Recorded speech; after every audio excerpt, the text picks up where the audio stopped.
안녕하세요. 반갑습니다. 오늘부터 동양사상에 들어가 보겠습니다. 이번 영상부터 PPT 자료로 촬영해 보려고 하는데요.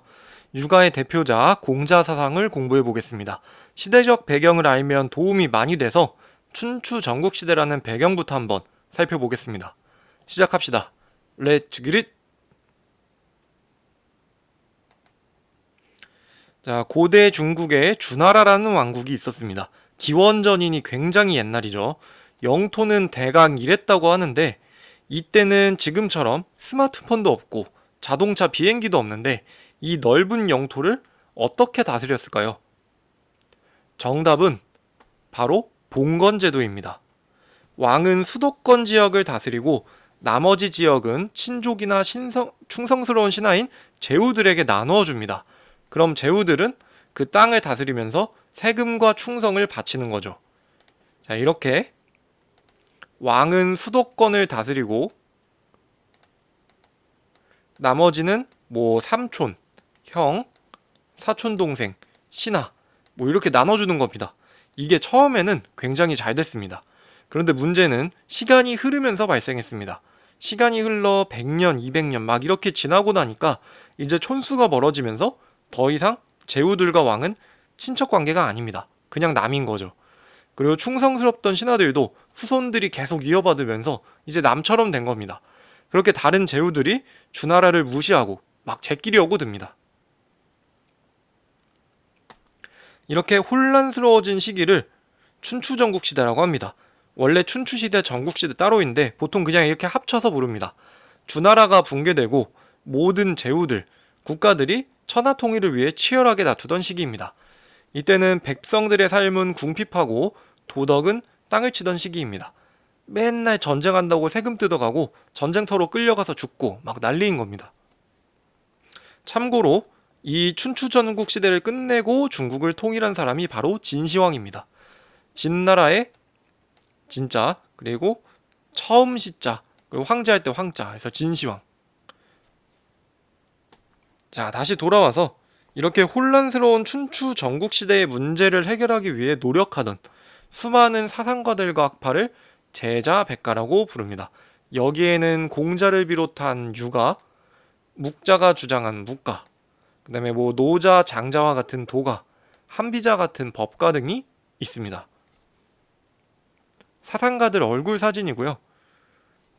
이 공자님 있습니다. 자, 이제 본격적으로 공자의 사상으로 들어가 봅시다. 공자 형님은 춘추시대에 태어난 사람입니다. 공자의 꿈은 나라까지 떨어진 개인의 도덕성을 회복해서 이상사회를 건설하는 것이었습니다. 좀 이따가 배울 건데요. 그 이상사회를 대동사회라고 합니다. 공자 형님이 봤을 때 사회가 개판이 된 이유는 크게 두 가지입니다. 개인의 도덕성이 타락했고 군주들이 맨날 세금 삥 뜯고 전쟁터로 끌고 가고 이런 잘못된 정치를 했다는 겁니다. 그걸 해결하려면 어떻게 해야 될까요? 간단합니다. 원인을 반대로 뒤집으면 되겠죠. 그래서 대책으로 이렇게 두 가지, 개인의 도덕성 회복과 올바른 정치. 그러기 위한 구체적인 방법이 이런 인사상, 정명사상, 덕치사상 등이 있습니다. 인이라는 개념부터 살펴보겠습니다. 공자 형님이 굉장히 강조한 개념인데요. 당연히 공자가 육아의 넘버원이기 때문에 나머지 계승자인 육아 전체에서도 강조하는 개념입니다. 이는 쉽게 말해 우리 안에 있는 내면적 도덕성을 의미합니다. 논어라는 공자의 가르침이 담긴 책이 있는데 여기에 인이 109번이나 등장한다고 합니다. 그렇게 긴 책도 아닙니다. 근데 109번이나 등장합니다. 공자 형님은 말 그대로 인무새였던 겁니다. 자, 인의 의미는 여러 측면으로 해석할 수 있습니다. 물론 결국은 다 통합니다. 먼저 인은 첫 번째, 사람다움, 인간다움이라는 의미를 가집니다. 우리 인간이 인간다운 이유는 도덕성이 있기 때문입니다. 우리 안에 있는 내면적 도덕성, 그것이 바로 인입니다. 근데 도덕성이라고 이렇게 얘기하면 너무 추상적이죠. 더 추가해보면 두 번째, 인은 다른 사람을 적극적으로 사랑하는 것을 뜻합니다. 한자말로 애인, 사랑할 애자에 사람인자. 그런데 이는 분별적 사랑의 측면이 있습니다. 이게 그냥 무지성적으로 아무나 다 사랑하는 게 아닙니다. 이는 선을 좋아하고 악은 미워하는 사랑입니다. 시비선악을 분별하는 사랑인 겁니다. 또 이는 친친, 좀비 친소를 분별하는 사랑입니다.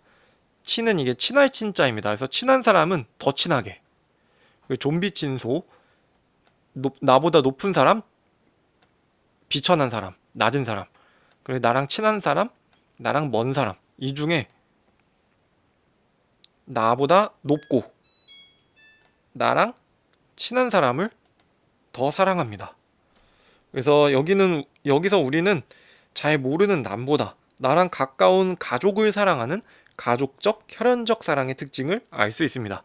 이는 이렇게 좀비 친소를 분별하는 사랑입니다. 하지만 여기서 끝나면 안 됩니다.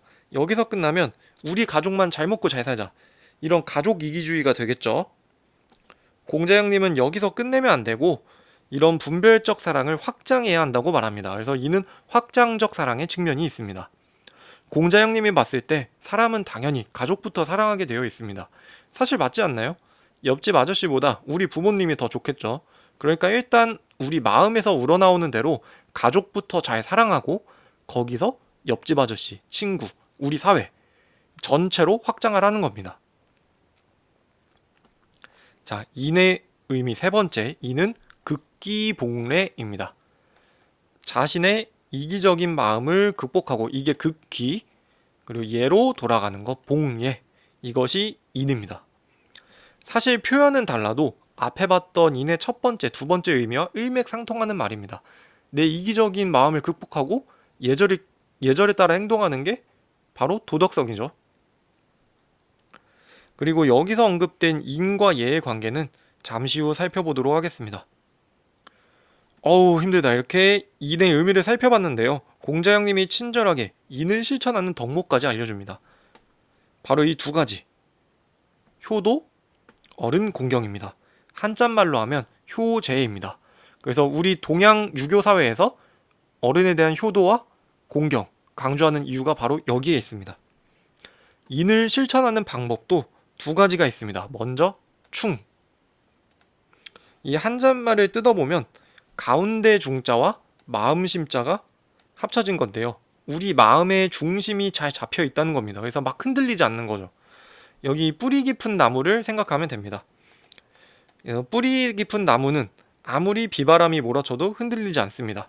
이렇게 우리 마음의 중심이 잘 잡혀 있어야 어떤 일을 하더라도 온 마음과 정성을 다할 수 있습니다. 그래서 충은 온 마음과 정성을 다하는 것이라는 뜻입니다. 다른 말로 진기라고도 부릅니다. 다할 진자에 자기 기자, 자기 자신을 다하다. 우리가 공부할 때도 마음의 중심이 잘 잡혀 있어야 집중할 수 있습니다. 자꾸 막 잡생각 들고 유튜브 보고 싶고 인스타 하고 싶고 이렇게 마음이 흔들리면 온 마음과 정성을 다할 수 없습니다. 이렇게 이해하면 되겠습니다. 그래서 충은 온 마음과 정성을 다하는 것, 진기. 두 번째 방법은 서입니다. 서도 한자를 뜯어보면 같을 여자에 마음 심자가 합쳐진 겁니다. 그래서 나의 마음과 같이 다른 사람을 대하라는 겁니다. 마치 거울을 보듯이 내 마음에 비춰서 다른 사람의 마음을 헤아리는 것이 서입니다. 자신에 비추어 남의 마음을 헤아림. 내가 하기 싫으면 당연히 남도 하기 싫겠죠. 그러면 강요하면 안 되는 겁니다. 이게 바로 서입니다. 한자로 추기급인이라고 부르기도 합니다. 좀 전에 인이 극기복례 나의 이기적인 마음을 극복하고 예로 돌아가는 것이라 했는데요. 예는 우리가 아는 그 예절할 때 예가 맞습니다. 단 공자님은 단순한 예절이 아니라 우리 마음속 도덕성인 인을 행동으로 실천하는 질서, 또 밖으로 드러나는 규칙과 규범이라고 굉장히 넓게 생각합니다. 그러니까 도덕을 실천하는 규칙을 예라고 생각하면 됩니다. 사실 그리고 예절도 규칙이 맞죠. 뭐 어른한테 90도로 인사해라. 이런 식으로 다 규칙입니다. 그래서 공자형님은 우리의 속마음은 인의 도덕성이 있어야 하며 겉모습은 예로 표현되어야 한다. 이렇게 주장합니다. 두 가지가 같이 가야 한다는 겁니다. 속은 착해도 겉으로 막 예의 없이 싸가지 없게 행동하면 아무 의미가 없겠죠. 반대도 마찬가지입니다. 겉으로는 예의 바른 척하지만 막 속으로 욕하고 있으면 이것도 의미가 없습니다. 내면의 인과 외면의 예는 같이 가야 합니다. 이렇게 인과 예를 모두 갖춘 훌륭한 사람을 군자라고 부릅니다. 종종 나오는 표현이니 알아두시고요. 이제 정치 사상 쪽으로 넘어갑시다. 공자영님은 올바른 정치를 위해 정명사상을 주장했습니다. 바를 정자에 이름 명자입니다. 말 그대로 이름에 맞춰서 자기 신분과 지위, 직책에 따라 올바르게 역할을 다하면 된다는 사상입니다. 그래서 군군신신 부부자자라는 말을 합니다. 군주는 군주답게, 신하는 신하답게, 부모는 부모답게, 자식은 자식답게 행동하라는 말입니다. 그런데 춘추전국 시대에는 이게 잘 지켜지지 않았죠. 신하인 제후들이 주나라를 물어뜯고 왕에게 덤비는 하극상도 벌이고 아주 개판이었던 겁니다. 또 공자영님은 덕치를 주장합니다. 덕치는 강제적인 법이나 벌로 처벌하면서 다스리기보다 도덕과 예의로 교화하는 정치입니다. 법과 벌로 처벌하면 사람들은 처벌받기 싫어서 겉으로는 따르지만 속으로 다 욕하고 승복하지 않습니다. 처벌 안 받을 것 같으면 바로 통수치겠죠. 하지만 덕치는 통치자가 먼저 도덕적인 사람이 돼서 솔선수범, 도덕적인 모범을 보이고 도덕과 예의로 다스립니다. 그럼 백성들이 감동해서 속마음까지 승복하고 착하게 교화된다는 겁니다. 예시로 드는 게 이 북극성입니다. 통치자가 도덕적인 사람이 돼서 도덕과 예의로 다스리면 모든 별들이 이렇게 북극성을 향해 돌듯이 백성들도 통치자를 따라 훌륭하게 교화된다는 사상입니다. 그리고 추가 서비스, 공자영님은 재화의 분배를 중시했습니다. 재화가 적은 것보다 불균등한 것을 더 걱정해야 된다고 말했습니다. 알아두시고요. 그래서 이렇게 모든 문제가 해결된 완벽한 이상사회를 대동사회라고 부릅니다. 이게 대동사회를 설명하는 제시문입니다. 자, 이게 보다 보면 이렇게 모든 사람들은 자기 부모만을 부모로 생각하지 않고 남의 부모도 내 부모 똑같이 생각하며 자기 자식만 자식으로 생각하지 않고 남의 자식도 똑같이 생각한다. 이런 걸 보면서 이제 나중에 배울 묵자의 사상과 살짝 헷갈릴 수도 있는데요. 아까 말했듯이 이는 분별적 사랑에서 시작하지만 최종적으로는 사회 전체로 나가는 확장적 사랑이기 때문에 그렇습니다. 자, 오늘은 여기까지 하겠습니다. 추가로 말로 설명하긴 너무 많고 PPT에 적어놓지 않은 부분들은 고정 댓글로 적어두겠습니다. 공부할 때 참고하기 바랍니다. 끝! 구독과 좋아요 부탁합니다. 안녕.